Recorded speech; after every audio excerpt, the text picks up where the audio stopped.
Bonsoir. Bonsoir Jacques. Alors d'emblée Dili, revenons sur la journée d'hier. Des présidents africains sont montés à la tribune de l'ONU en fin de journée. Que doit-on retenir de leur discours ? Jacques, la journée d'hier était bien chargée, comme on l'a déjà relaté hier. Muhammadu Buhari, le président nigérian, s'est exprimé, mais aussi le président burkinabé. Mais ce qu'on attendait, c'était le discours du Sénégalais Macky Sall, qui est passé un peu plus tard en fin de journée. Donc Macky Sall, qui s'est adressé à l'auditoire de l'Assemblée générale, à l'ONU, a surtout prôné le multilatéralisme.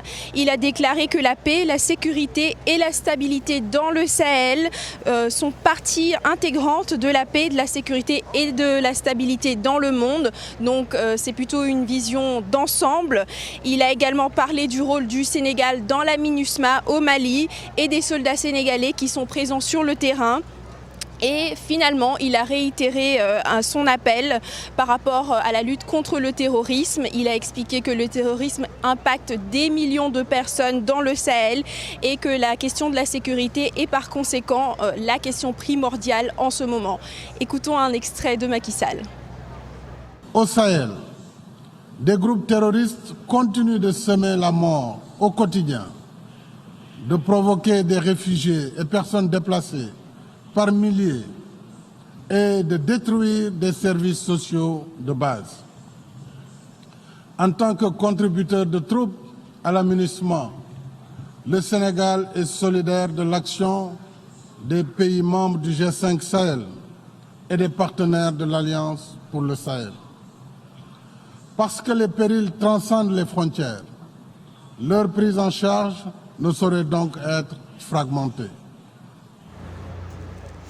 Également à la tribune, le Nigérien Mahamadou Issoufou Dili.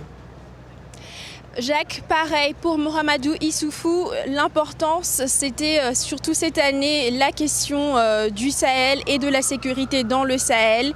Il a donc, avant de parler du Sahel, remercié d'abord le soutien des pays qui ont soutenu la candidature du Niger, qui a été récemment élu, choisi comme membre non permanent du Conseil de sécurité de l'ONU.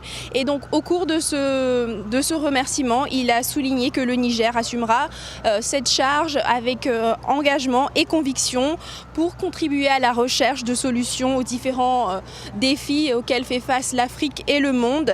Et donc il a également mis en avant aussi le multilatéralisme dans la lutte contre le terrorisme.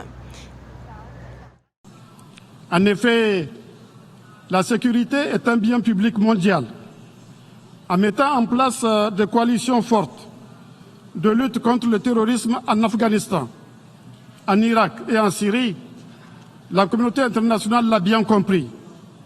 Nous déplorons qu'il n'en soit pas ainsi au Sahel et dans le bassin du lac Tchad, où les menaces des organisations terroristes et criminelles ont été amplifiées par la crise libyenne, crise dans le déclenchement de laquelle la communauté internationale a de graves responsabilités. Par conséquent, comme j'ai eu à l'indiquer à maintes reprises, la communauté internationale ne doit pas détourner son regard de ces deux régions dont les populations, notamment les femmes et les enfants, connaissent des souffrances indescriptibles.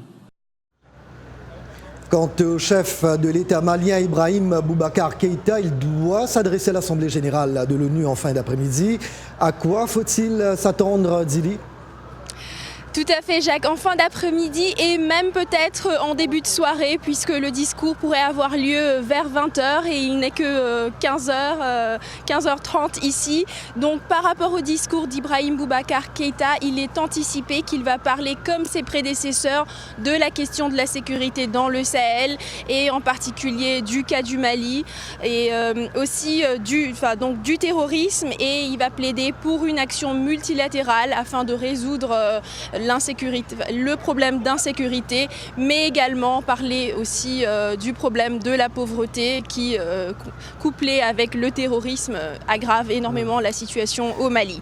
Et donc aujourd'hui, il est également prévu que la Mauritanie parle, mais aussi le président de la Guinée et du Togo. Donc, beaucoup de discours sont attendus. Oui, et puis Dili, ce matin, la Côte d'Ivoire a organisé une rencontre en vue de mettre en place un cadre de concertation entre pays francophones du Conseil de sécurité de l'ONU. Pouvez-vous nous en dire davantage sur ces travaux, Dili ?